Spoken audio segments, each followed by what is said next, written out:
sükut var içimde, senin gittiğin günden. Adını çəkirəm ama cevap gelmir heç kəsdən. Hər gecə eyni yer, eyni səssiz küçə, külək danışır sanki səndən xəbər gətirəcək. Şəkillər solub, amma baxışların eyni, sənin yoxluğun içimdə dərin sanki dəniz səni.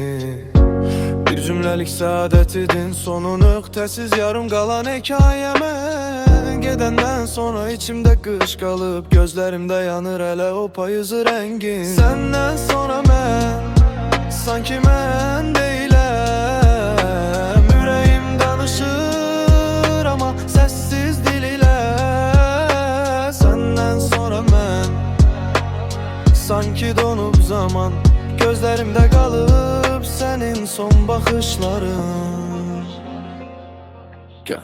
Kaş biləydim neçə dəfə yazıb pozdum səni. Hər misrada gizləmişəm biraz özümü səni.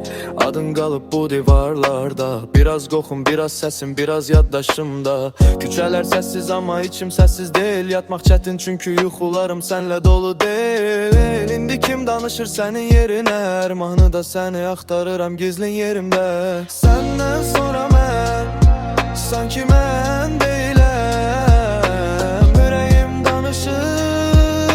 Səssiz dil ilə.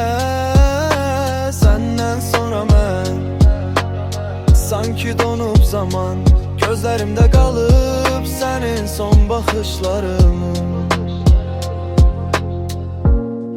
Bəzən dua edirəm bir daha görüşməyək, çünki görüşək yenə itirəcəyik bir-birimizi.